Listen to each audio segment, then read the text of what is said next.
Meera Jathar was a village girl chasing dreams of love. Hiren Vassal was the city boy who promised her a new life. But when Inspector Kavir Sen began investigating her sudden disappearance and Dr. Hiren Vassal uncovered chilling forensic secrets, Sarla Jathar realized the truth was darker than anyone imagined. Meera Jathar had always been known in her village as the quiet dreamer, the girl who would stand by the fields and look far beyond the horizon, as if searching for something the village could never offer. Her father had been a farmer all his life, her mother deeply traditional, and her elder sister Sarla, the protector, who never let Meera wander too far.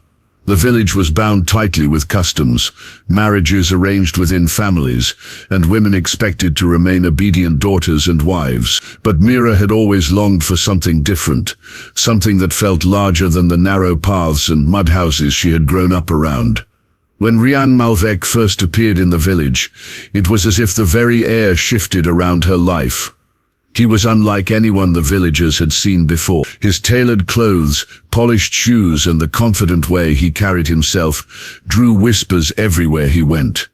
He had come on business, looking into investment opportunities in the area, and while many distrusted city men, his charm and generosity won hearts quickly. Meera first saw him at the local market. He stood out among the vendors and farmers, speaking fluently, buying without hesitation, and even offering rides to those he met. For Meera, it was as though the person she had been waiting for had stepped into her world. Within days he began noticing her as well. The villagers, who guarded their daughters carefully, could only watch uneasily as the two exchanged glances. Sarla, her elder sister, had sensed a storm brewing. She warned Meera not to get carried away by city charm. But Meera's heart was already racing toward a future she had only imagined in her dreams. The proposal came quickly. Hiren, bold and direct, declared his intention to marry Meera. The elders of the village were shocked. It went against tradition to accept someone from outside, especially a man from the city who had no known family ties to them. Yet Hiren's wealth spoke louder than their disapproval. He offered gifts, made promises of a good life for Meera, and even arranged to help with community projects. Against all odds, the marriage was accepted, though unease lingered in every corner of the village. Some whispered that it was too fast, too sudden, and that such unions never ended well. The wedding itself was small, but memorable. The village temple was decorated with simple flowers, and while many refused to attend, curious eyes peered from behind walls and doorways.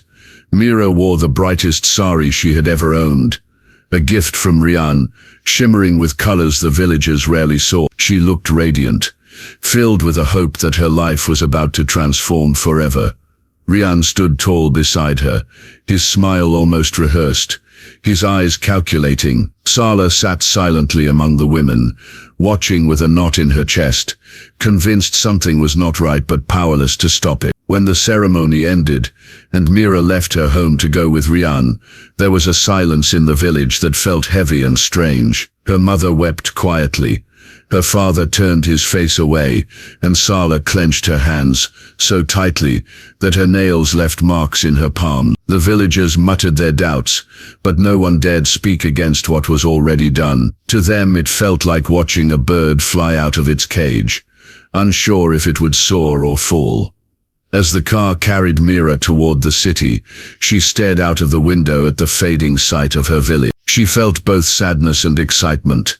A painful goodbye to the familiar fields and lanes mixed with the thrill of entering a new world. She imagined tall buildings, glittering lights, and a life of comfort by Hiren's side. The thought of being a city wife filled her with anticipation. She believed she was stepping into a fairy tale written just for her. What she did not know was that behind Hiren's charm lay secrets that would soon unravel her dreams and turn her marriage into something far darker than she had ever feared. Life in the city was nothing like the world Meera Jathar had left behind. The moment she entered Hiren Vassal's apartment, she felt as though she had stepped into another reality. The building was tall, the rooms spacious, and every object gleamed with luxury she had never touched before. Expensive furniture, shining lights, and shelves lined with books and art surrounded her. For the first few weeks, Meera was caught in a daze, adjusting to the noise of traffic outside,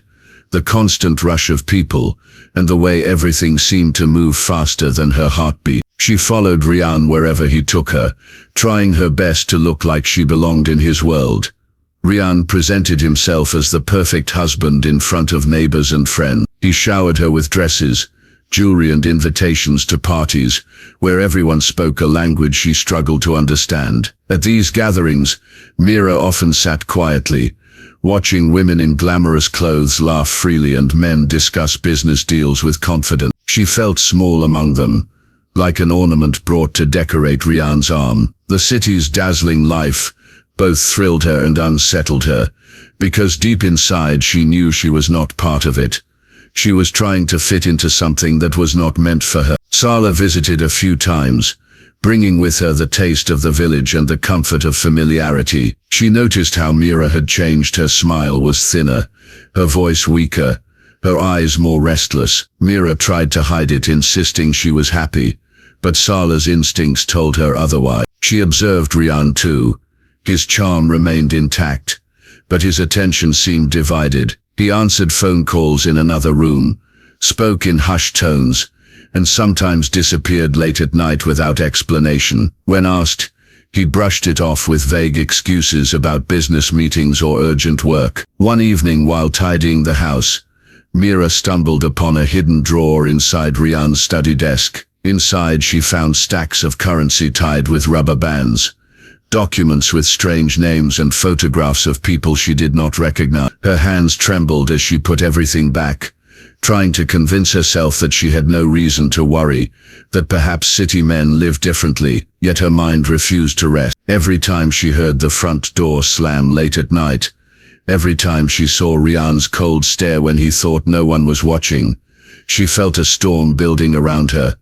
Her discomfort grew when she realized Rian's wealth did not match his supposed business. He owned no proper office, no known company, and yet he always had money to spend lavishly. At parties, some men whispered about him being dangerous, while others avoided him entirely. Once Meera caught sight of bruises on his arm as he changed his shirt, but when she asked, he simply laughed it off and turned the question into a joke. The unease inside her grew heavier with each passing day. The turning point came when Rian returned home one night with bloodstains on his cuff. He quickly changed clothes and threw the shirt into a bag before Meera could react. Her heart pounded as she watched him act as though nothing unusual had happened. That night she barely slept, the image of the stained fabric replaying in her mind. She wanted to ask questions, but fear tightened her throat. She knew something was wrong, but she also knew that confronting him could unleash consequences she was not ready to face. By now Meera had begun to feel like a stranger inside her own marriage. The glamorous life that once dazzled her became a prison, trapping her with secrets she could not escape. She longed for the quiet simplicity of her village, where every face was familiar and every shadow harmless. Yet she also felt ashamed to admit that her dream of a perfect city life was collapsing around her. To the outside world, she still played the role of the happy wife, walking beside Rian with a painted smile, but inside she was slowly drowning in fear. Sarla's visits became more frequent. She asked questions Meera could not answer, pressed for truths Meera dared not speak. Deep down Sarla knew her sister was hiding something, but Meera's silence left her powerless. The city with all its lights had hidden its darkest side from her family, and only Meera had seen glimpses of what lurked beneath. What she did not realize was that these hidden truths would soon break the surface, dragging her into a danger she could never have imagined. The night that changed everything came with heavy rain and thunder rolling across the city. Sarla had planned to visit her sister, but was delayed by the storm. When she finally arrived the next morning, she found the apartment door locked from outside, which was unusual. She waited, knocked, and called Meera's name, but there was no answer. After some time Rian appeared, looking tired but strangely composed. He explained casually that Meera had left suddenly to return to the village. His explanation made little sense, because Sarla knew her sister would never travel without telling her. Even more unsettling was the fact that most of Meera's belongings were still inside the apartment. Her clothes, her jewelry, even her passport. Sarla walked through the rooms quietly, while Rian busied himself with coffee in the kitchen. The house felt different, as if a shadow lingered in every corner. Cushions were out of place. A glass lay shattered near the sink, and the faint smell of disinfectant filled the air. It was as if someone had tried too hard to scrub the place clean. Sarla's unease deepened. She pressed Rian with questions, but he brushed them aside with the same calm arrogance, repeating that Meera had needed a break and had left during the night. His confidence disturbed her. It was too polished, too rehearsed.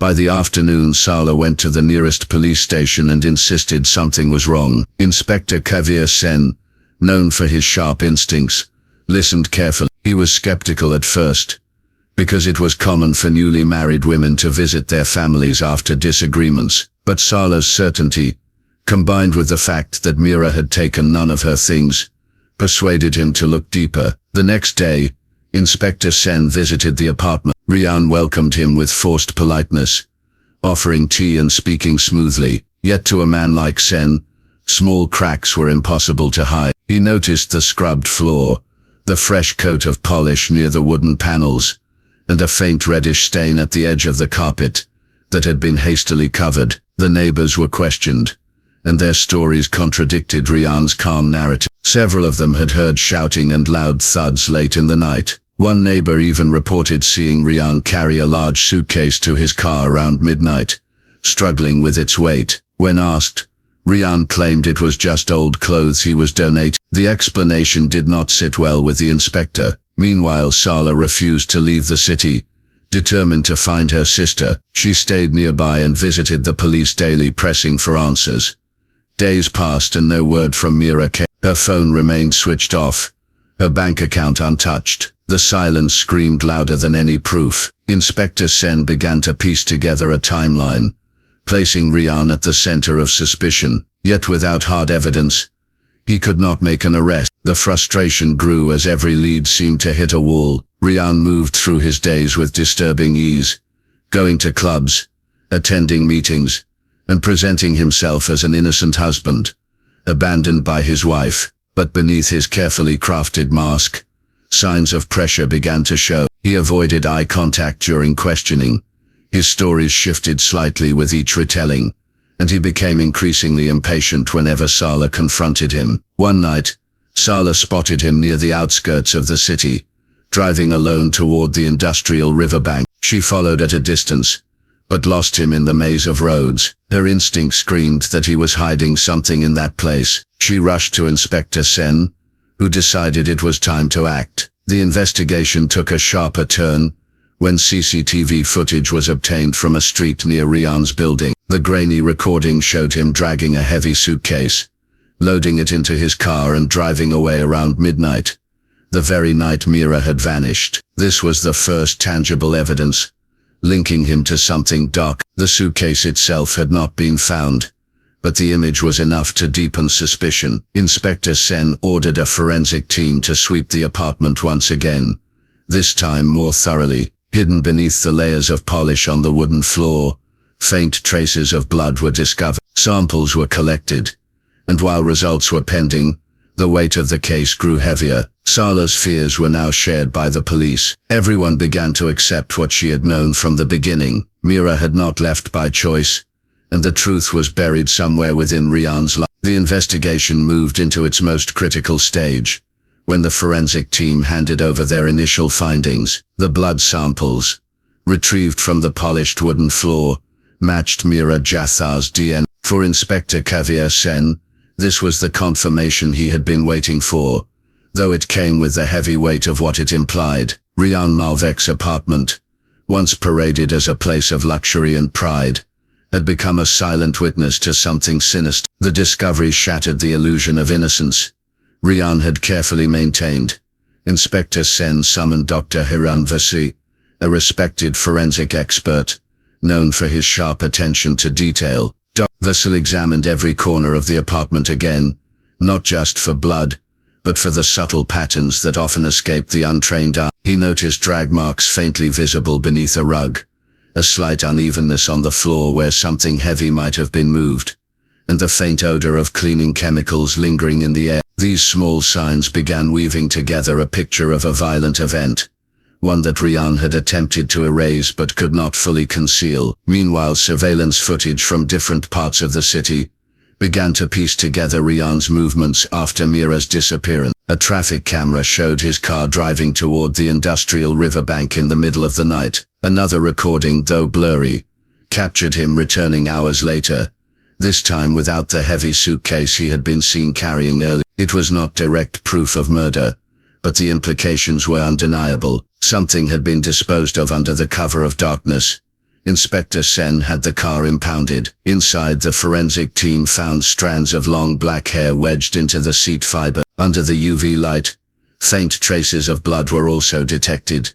Near the trunk lining, the samples matched Meera's profile, tightening the noose around Rian's carefully constructed lies. When confronted with the evidence, Rian retained his arrogant composure. He claimed his wife had injured herself days before, explaining the blood, and that the hair in the car meant nothing since she had traveled with him often. His answers were rehearsed, but the cracks were growing wider.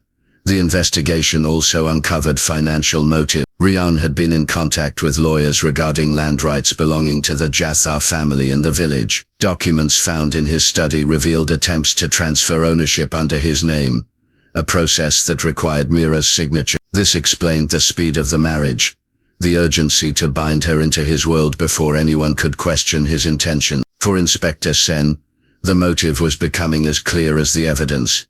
Greed mixed with manipulation had driven this union, and when Meera began noticing the truth, she became a threat. Sarla remained closely involved with the case, often visiting the police station to provide details about her sister's habits, fears, and the timeline of her last day. Each detail she gave painted a picture of a woman trapped in a life she had not fully understood, a woman silenced before she could escape. Her persistence gave strength to the investigation, pushing the officers to continue digging even when the evidence seemed to stall. Dr. Hiren Vassal took a particular interest in the cleaning patterns inside the apartment. Using chemical reagents, he revealed hidden blood stains spread across a wider area than initially thought. They suggested that a violent struggle had occurred in the living room, contradicting Rian's narrative of Meera leaving peacefully. The scientific clarity of these results left little doubt about what had taken place, yet the most crucial missing link remained: the body. Without it, Rian could still weave lies about his innocence. The search extended to the industrial riverbank, where divers scoured the murky waters, and officers combed through the surrounding wasteland. The terrain was harsh, scattered with abandoned warehouses and overgrown weeds. The stench of decay lingered in certain spots. Though no body was immediately recovered, still small pieces of evidence emerged. A section of fabric resembling Meera's sari, caught in the reeds, and soil samples showing recent disturbance in patches of earth. Each clue added to the growing narrative of her tragic end. Public attention slowly began to turn toward the case. Whispers spread in both the city and the village, painting Rian Malvek not as a successful businessman but as a man hiding monstrous secrets. Yet even with the evidence mounting, he walked freely for the moment, protected by his wealth and legal maneuvering. For Inspector Sen, the urgency deepened. He knew time was running out to locate Meera's body, before nature or deliberate destruction erased what little remained of the truth. The case reached a tense turning point when cadaver dogs brought to the riverbank alerted their handlers to a shallow patch of earth near the water's edge. Officers began digging, their faces tight with dread. Though the final confirmation was pending, everyone present felt the gravity of the discovery. The truth that Rian had fought so hard to conceal was now pushing itself to the surface, ready to expose the darkness behind his polished smile. The shallow grave near the riverbank revealed the truth no one wanted to face. Buried beneath damp earth lay the remains of Meera Jathar. Her sari, though torn and soiled, was still recognizable. The forensic team worked with precision, carefully recovering the body while officers stood in silence, each of them feeling the weight of the crime. Sarla was not allowed near the site at first, but when Inspector Kavir Sen finally told her, her grief poured out in a wail that echoed across the barren landscape. For her, the faint hope that Meera might still be alive vanished forever in that moment. Hiren Vassal conducted the post-mortem, and the results revealed chilling details. Meera had not died of blunt force as many suspected. Instead, traces of poison were found in her sister. The bruises on her wrists and arms suggested she had been restrained, and the soil in her lungs indicated she had been buried before she had fully succumbed, meaning her final moments were ones of suffocation and horror. The calculated cruelty of the act shocked even the seasoned investigators. This was not a crime of sudden rage. It was deliberate, planned, and executed with precision. Inspector Sen assembled the evidence meticulously. The bloodstains in the apartment, the CCTV footage of Rian carrying the suitcase, the fabric found near the riverbank, the strands of hair and traces of blood in the car, and now the post-mortem report. All threads pointed in one direction. The motive was confirmed through documents in Rian's study, revealing his desperate attempts to seize ownership of the Jathar family land. Meera had become an obstacle, and Rian had chosen to remove her in the most permanent way. Rian's arrest was swift with 10 officers surrounded him outside a club where he was seen laughing with acquaintances, projecting an image of carefree arrogance. When handcuffs closed around his wrists, his smile faltered for the first time. He tried to argue, shouting about misunderstandings and conspiracies, but the weight of the evidence silenced his claims. Crowds gathered, some jeering at the once polished man who had paraded through the city with wealth and confidence. Now he was reduced to a criminal, his secrets laid bare. The trial that followed drew public attention from both city and village. Media outlets covered every detail, framing the story as a tragic cautionary tale of love poisoned by greed. Sarla took the witness stand, her testimony piercing the courtroom as she described her sister's fears, the signs she had noticed, and the unwavering conviction that Meera would never have left without telling her. Her words brought the human side of the story into sharp focus, turning the dry evidence into a narrative of betrayal and loss. Dr. Hiren Vassal's testimony provided the scientific backbone, detailing the forensic evidence with clarity that left no room for doubt. Inspector Sen outlined the investigation, step by step, showing how each piece of evidence connected to form a damning chain. The defense tried to argue that the case was circumstantial, but the sheer volume of interconnected proof crushed their strategy. The discovery of poison in Meera's body sealed the fate of Rian Malvek. The court's verdict was delivered in a room heavy with silence. Rian Malvek was found guilty of murder and sentenced to life imprisonment without parole. For Sarla, the judgment brought a measure of justice. Though not relief, no sentence could bring back her sister. No punishment could erase the horror Meera had endured. Yet knowing that Rian would never walk free again gave her strength to carry on. Back in the village, the story became a haunting reminder of the dangers hidden behind charm and wealth. People whispered about Meera's fate, some with sorrow, others with anger, and many with fear that such tragedies could touch any family. Sarla carried her sister's memory like a shield, determined that no one would forget the lessons of Meera's life and death. The city moved on, as cities often do, but in the corners of both the village and the urban sprawl, the name Meera Jathar lingered. She was remembered as the village girl, who dreamed of a brighter life but instead became a victim of ruthless greed. Her story lived on in whispers, in cautionary tales, and in the official records of crime, standing as evidence that even love, when tainted by lies, can turn deadly.